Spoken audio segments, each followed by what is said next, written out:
everyone, welcome back to my channel. My name is Paola and this is the 4th day in the 12 Days of Bookmas. Today I'm going to be talking about the best graphic novels that I read in 2025. The list is ranked and we're starting at number 11. Beautiful Creatures by Cami Garcia, Margaret Stoll, and adaptation by Cassandra Jean. This one follows Ethan, who is having recurring dreams of a girl he's never met. Then Lena moves into town and he's mysteriously drawn to her, so he has to find out the truth behind that sort of connection that they have. My favorite thing about this was easily the lore. I am already planning to read the full-length novel in 2026. Hopefully it intrigues me enough to carry on with the entire series. I know I was intrigued by this because Friendly Space Ninja, who is a creator that I absolutely love, he talked about really loving these books when he was a kid and being so enthralled by it that he created a whole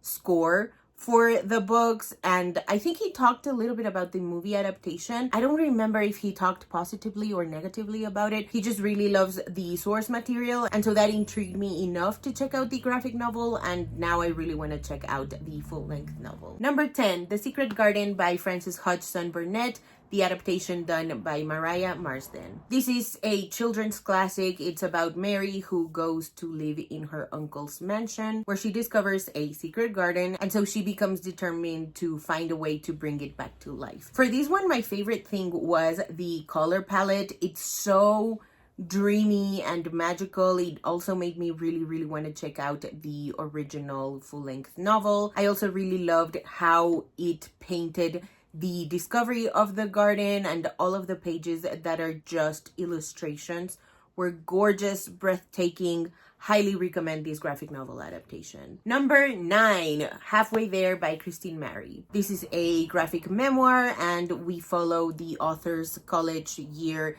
in Japan as she's grappling with her mixed race identity and mental health. For this one, I really loved the nuanced discussions surrounding mixed race identity and mental health. I really loved how it focuses on the things that I think in general, I think this is very relatable.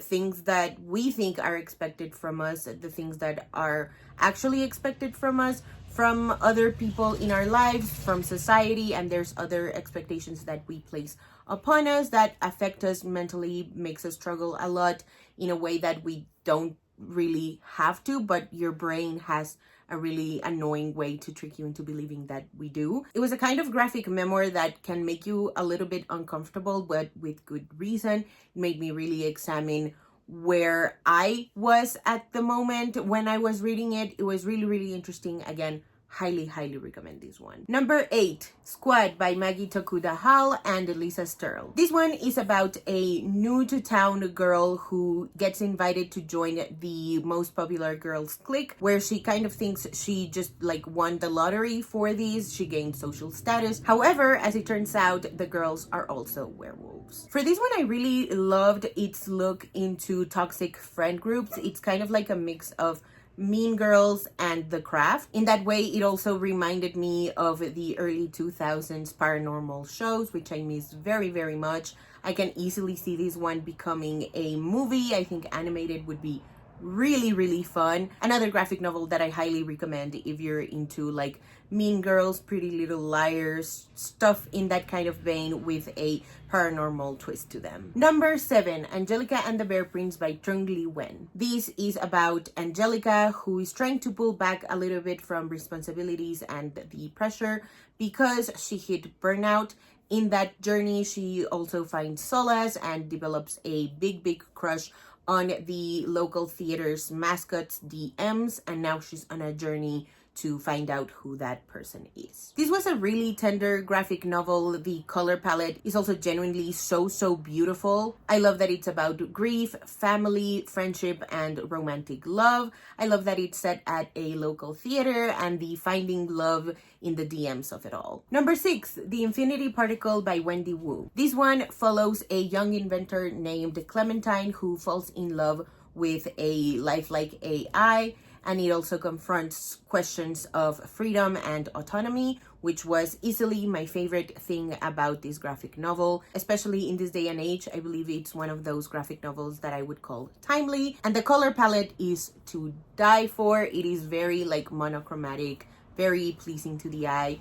The art style is also just so beautiful, and it really meshes well with the topics at hand. Number 5, The Wicked and the Divine, Volume 1 by Kieran Gillen and Jamie McKelvey. This first volume follows Laura as she interacts with the Pantheon, aka 12 reincarnating deities that are famous and have supernatural powers. This was a reread for me. I believe the first time that I read this was back in 2016. What took me by surprise the most, and what I also really loved about it, were the suspense and the gore. It really felt like it added to the story as opposed to just using it for shock value. Highly recommend this one if you're looking for a sort of darker story on the graphic novels end. Number 4, They Called Us Enemy by George Takei, Justin Eisinger, and Stephen Scott. This is a graphic memoir where George Takei tells the story of his family during their years at a Japanese internment camp in the USA and his journey into becoming an actor. The art style was definitely my favorite thing about this book. I think it complemented the way that George tried to convey the story really effectively. I also really loved the balance between the joyful moments and the sad and heartbreaking moments. Number 3, Huda F Wants to Know by Huda Fami. This is the third installment in the Huda F series, and it follows Huda's parents' divorce. For this one, I really loved the funny approach that it had to feelings of loneliness, the sort of unbelonging that you feel when something like really shocking and heartbreaking is happening at home, and how it's affecting